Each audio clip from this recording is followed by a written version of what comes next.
Mummy's Choice. Udayam Varna dhotis and shirts for men and kids. Experience 10 days of Grand Europe trip for easy EMI of ₹25,000 only with GT Holidays, South India's #1 travel brand. Rajini cinema பிரவேசம் வருகிற பொழுது எம்ஜிஆர் ரொம்ப பீக்கில் இருக்கார். தன்னை மீறி யாரும் cinema துறையில பிரகாசிச்சிடக்கூடாது அப்படிங்கிறது எம்ஜிஆருக்கு தனிப்பட்ட முறையில ஒரு பெரிய கர்வம் இருந்தது. அப்போ ஜேபிஆர் ஒருத்தர் பெரிய பத்திரிகை நடத்திட்டு இருக்காரு. அதுல நீங்க ரஜினியை டேமேஜ் பண்ணுவது மட்டும்தான் வேலை. அதை எம்ஜிஆர் ரசிப்பார். ஜெயமணியை வீர்காரை ஏற்றி ஜெயமணி கீழே விழுந்து வரல அடிபட்டு ரத்தம் வந்து இது புகாரா போகுது. எம்ஜிஆர் போனோடனையும் எம்ஜிஆர் தூக்கிட்டு வாயாலும் தூக்கிட்டு போயாச்சு. எங்க ராமாவரம் தோட்டத்துக்கு ஒரு நாள் 2 நாள் வச்சிருந்து 91 நீங்க ஜெயலலிதா அதிகாரத்துக்கு வருது. 2 பேருக்குமே வீடு அந்த பாய்ஸ் கார்டன்ல. ரஜினியை வேணும்னு அவர் எப்பவுமே சோடா ஹோட்டலுக்கு பாருக்கு போயிட்டு செல்ஃப் டிரைவ்ல அவரே கார் ஓட்டிட்டு வருவார். அப்போ காரை நிறுத்தி செக் பண்ணணும். பல தடவை சாவி தூக்கி அந்த போலீஸ்காரருக்கு கொடுத்துட்டு நடந்தே போய் வீட்டுக்கு போய் சேர்த்து. இந்த சரியான தருணத்தை கலைஞர் பயன்படுத்துறாரு. ரஜினி போன் என்னையா ரொம்ப தொந்தரவு பண்றாங்களா, என்னையா கேட்க நாதி இல்ல, நீ எல்லாம் வெளியில வாயா, வெளியில வாங்க, எங்க அரசியலுக்கு வாங்கய்யா. மூப்புனாலே காங்கிரஸ் உடைச்சிட்டு வெளியே வராது. காங்கிரஸ் உடைச்சிட்டு வெளியே வந்த பிறகு ரஜினிகாந்த் திமுக கூட்டணி பலமா 40 நாடாளுமன்ற சீட் பாண்டிச்சேரி உட்பட 40 சீட் ஜெயிக்குது. ரஜினியின் ஆதரவு பெற்ற வேட்பாளர் அண்ணன் டாக்டர் கலைஞர் சேப்பாக்கத்தில் செவுத்து எழுதி வச்சிருந்தாங்க. அந்த தேர்தல் இந்திய அளவுல ரஜினியை ஒரு பெரிய மாசாச்சு.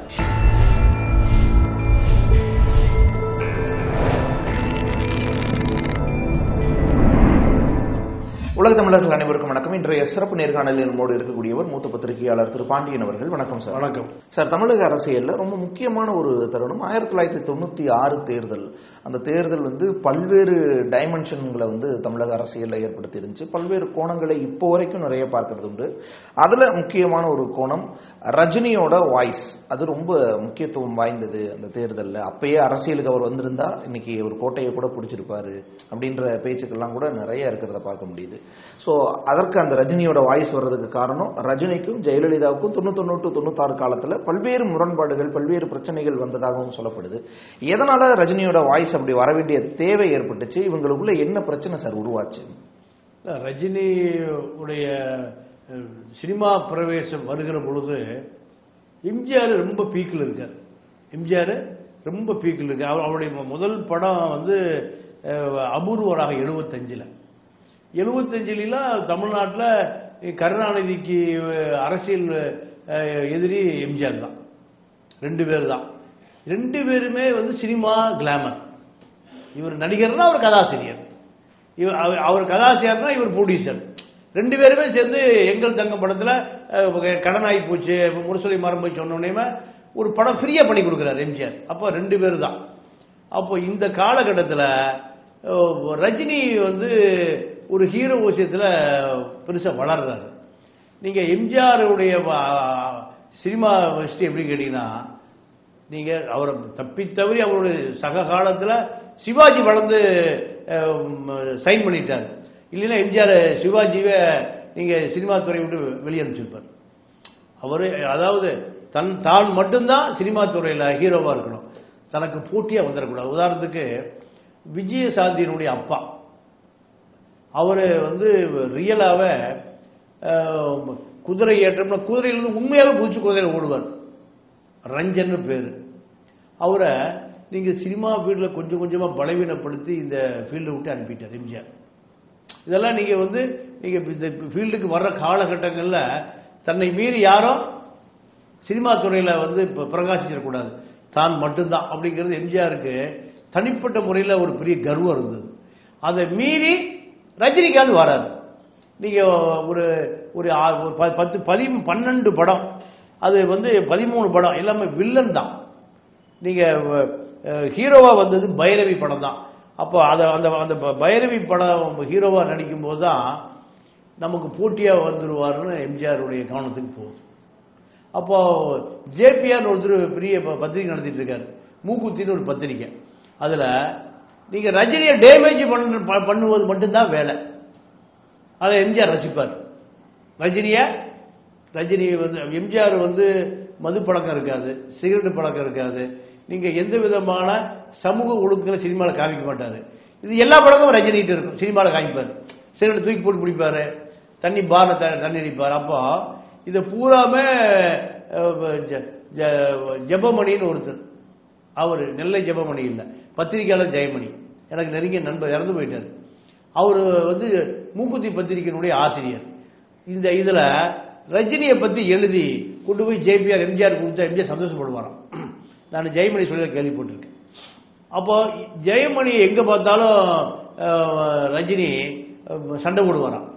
பிரஸ் மீட்ல உட்கார்ந்தாரு, வெளியே போய போது வெளியே போ, நீ உட்கார், அந்த பிரஸ் சந்திக்க மாட்டேங்க வரான். ஏன்னா நீங்க எம்ஜிஆர் சொல்லித்தான் நீ கேட்கற, ஜேபிஆர் சொல்லித்தான் கேட்கற. இதை விட இன்னொரு பெரிய அதிர்ச்சி அந்த காலகட்டத்தில் என்னன்னு கேட்டீங்கன்னா, லதாவை வந்து திருமணம் பண்ணணும்னு விரும்புறாரு யாரும், ரஜினிகாந்த். எம்ஜிஆருடைய கதாநாயகர்கள் தொட்டாலே அடி விடுது அந்த காலத்தில். எங்க ராமாவரத்தை கூட அடிப்பாங்க. அந்த காலகட்டத்தில் லதாவை வந்து, லதானா இப்ப இருக்கிற லதா இல்லை, ஏடிஎம்கு லதா இருக்காங்கல்ல, அந்த அம்மாவை ஹீரோயினியா இருக்கும்போது திருமணம் பண்ண விரும்புறாரு. எம்ஜிஆருக்கு அது பிடிக்கல. அதை விட 80களில் அந்த பில்லா படம், அதாவது பாலாஜி தான் ப்ரொடியூசர், ஜெயலலிதாவையே ஹீரோயினியா கன்ஃபார்ம் பண்ணிட்டாங்க. நீங்க 84களில் எடுத்த அந்த மாதிரி அரசியலுக்கு வரும்போது பில்லான ஒரு படத்துல ஸ்ரீபிரியா தான் அதில் ஹீரோயினியா இருப்பாங்க. அப்போ ஜெயலலிதா ஹீரோயினியா போடுங்க அப்படின்னு சொல்லி நீங்க பிக்ஸ் பண்ணிட்டாங்க. எம்ஜிஆருக்கு தெரிஞ்சு அது வேண்டாம், அவங்க கூட நடிக்காதன்னு திருப்பி அதை ரத்து பண்றாங்க. அப்போ நீங்க அரசியல் ரீதியா எம்ஜிஆர், கருணாநிதி, சிவாஜி, இதை தாண்டி இந்த 3 பேரை தாண்டி தமிழ்நாட்டு அரசியலே இல்லை, சினிமா துறையே இல்லை, எல்லா துறையுமே வந்து இந்த 3 பேர் தான். இதுல புதுசா வருகிற ஒரு பெரிய நட்சத்திரம் யாருன்னு கேட்டீங்கன்னா ரஜினிகாந்த். அப்போ ரஜினிகாந்துக்கும் எம்ஜிஆருக்குமான சண்டையை பெருசா ஓடிச்சு. நீங்க ஒரு கார் ஏற்றி எங்கேயோ ரோட்ல போயிட்டு இருக்கும்போது, மோட்டார் சைக்கிள் போயிட்டு இருக்கும்போது ஜெயமணியை கார், ஃபியட் கார் தான் அப்போ பெரிய காஸ்ட்லியான கார்.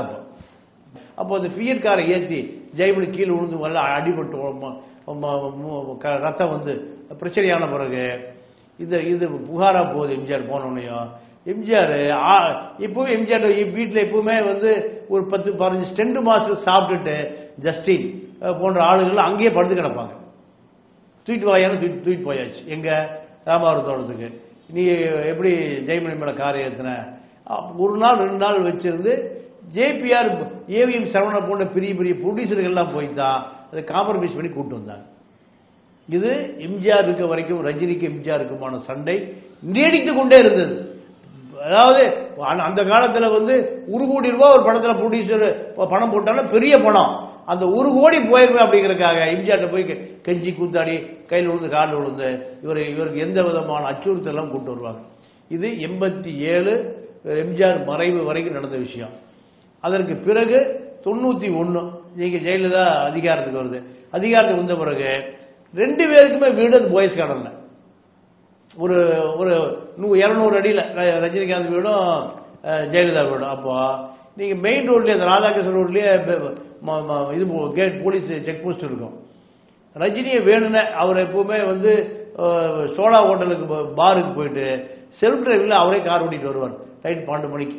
அப்போ காரை நிறுத்தி செக் பண்ணணும்னையும் பல தடவை சாவி தூக்கி அந்த போலீஸ்காரருக்கு கொடுத்துட்டு நடந்தே போய் வீட்டுக்கு போய் சேர்ந்துருக்காரு. இதெல்லாம் அன்னைக்கு பத்திரிகை செய்தி. அப்போ இந்த சரியான தருணத்தை கலைஞர் பயன்படுத்துறாரு. கலைஞரே ரஜினி போன் பண்ணையா, கலைஞர்கிட்ட ஒரு பெரிய ஒரு பிளஸ் பாயிண்ட் கேட்டீங்கன்னா, யார் பாதிக்கப்படுகிறார்களோ அவங்க லைன்ல போயிடுவார். என்னையா உன்னை ரொம்ப தொந்தரவு பண்றாங்களா, என்னையா கேட்க நாதி இல்லை, நீ எல்லாம் வெளியில வாயா, வெளியில வான்னு எங்க அரசியலுக்கு வாங்கய்யா. கலைஞர் என்ன பண்ணுவாரு கேட்டீங்கன்னா, நேரடியா செய்ய முடியாத வேலைகளை, ஏன்னா ரஜினிக்குன்னு ஒரு பெரிய கிளாமர் இருக்கு, நீங்க பெரிய ஒரு ஹீரோ. அப்போ ரஜினியை விட்டு கொஞ்சம் கொஞ்சமா அவர் அரசியல் ஆசையை தூண்டியது 100% கலைஞர் தான். யாருக்கு எதிராக? நீங்க எம்ஜிஆருக்கு எதிராக நீங்க தூண்டி விடுறாரு. எம்ஜிஆர் பெருசா ஒன்றும் ரியாக்ஷன் பண்ண முடியல. ஜெயலலிதா வந்த பிறகும் கலைஞர் தான் அவருக்கு அரசியல் ஆசையை தூண்டுவதற்கு காரணமே.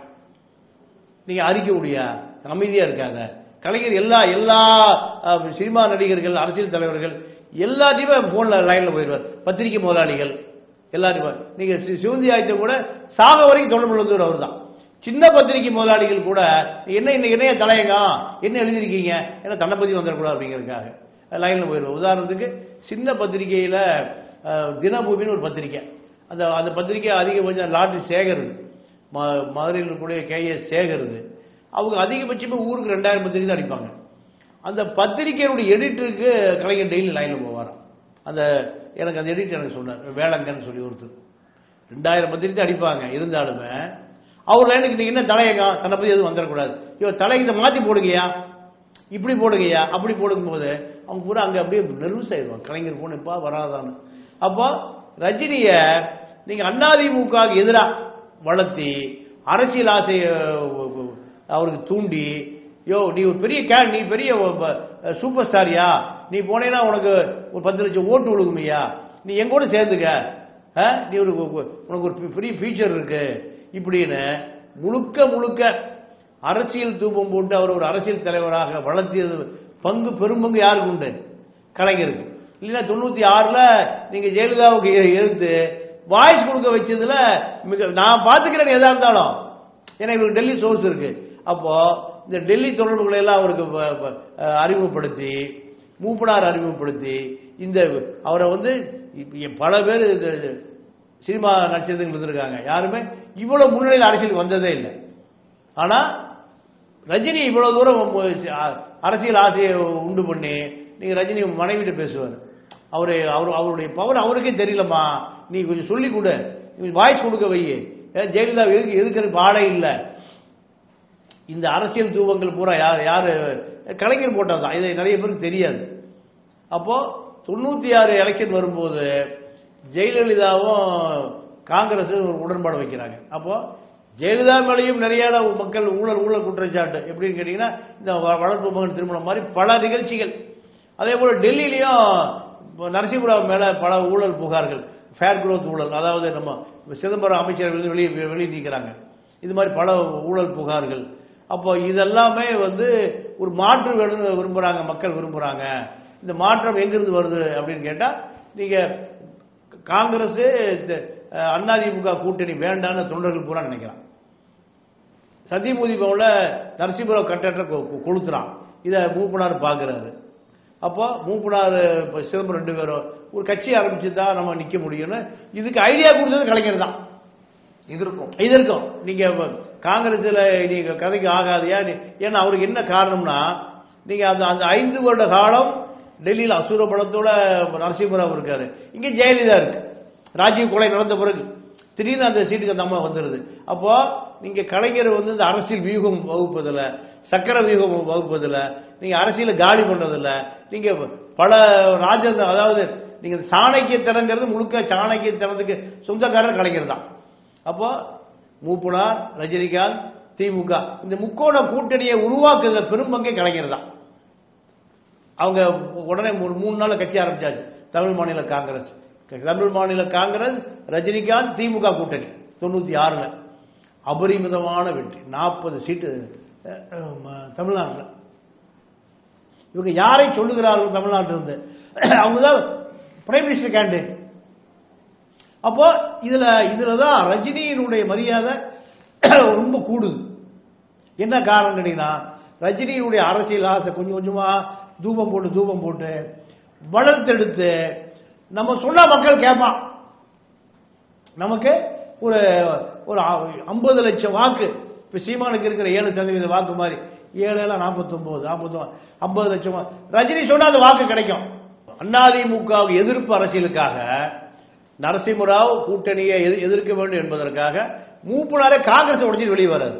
காங்கிரஸ் உடைச்சிட்டு வெளியே வந்த பிறகு காங்கிரஸ், ரஜினிகாந்த், திமுக கூட்டணி பலமா 40 நாடாளுமன்ற சீட், பாண்டிச்சேரி உட்பட 40 சீட் ஜெயிக்குது.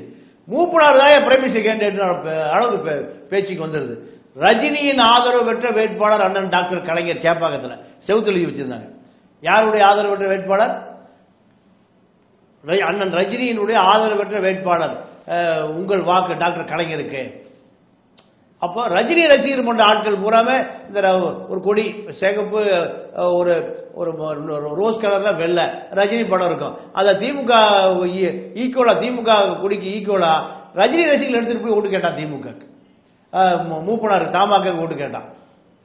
அந்த தேர்தல் இந்திய அளவுல ரஜினியை ஒரு பெரிய மாசாச்சு. நீங்க ரஜினி வீட்டுக்கு மோடி வர்றாரோ அதான் காரணம்.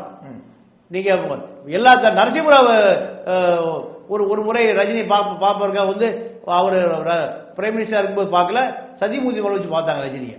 அப்போ தமிழ்நாட்டில் ஒரு அரசியல் சாயம் என்பது ரஜினிக்கு விழுந்த காலகட்டம் அதுதான். அப்புறம் ஒரு ஸ்டேஜில் இந்த வீடே வேண்டாம் வேலைச்சேரி போய் குடியேறாரு ரஜினிகாந்த். ஆமா, போயஸ்கார்ட்ல வேலைச்சேரி போய் குடியேறாரு. நீங்க அந்த 5 வருட காலம் அவர் வேலைச்சேரிக்கு குடி போயிட்டார். ரஜினிக்கு இடத்தின் மூலம் அவர் மிகப்பெரிய ஒரு பிரஷர் ஆகி அவர் இந்த இடமே எனக்கு வேண்டாம், இதை வந்து நான் வந்து ஒரு ட்ரஸ்ட் கொடுக்கறேங்கிற அளவுக்கு அறிக்கை விடுறாரு. இதை காப்பாற்றி அதுக்கு வந்து கலைஞருக்கு ரஜினிகாந்த் குடும்பம் சாகும் வரை நன்றி கடன் பட்டிருக்கு. Mummy's Choice. Udayam Varna dhotis and shirts for men and kids. Experience 10 days of Grand Europe trip for easy EMI of Rs 25,000 only with GT Holidays, South India's #1 travel brand.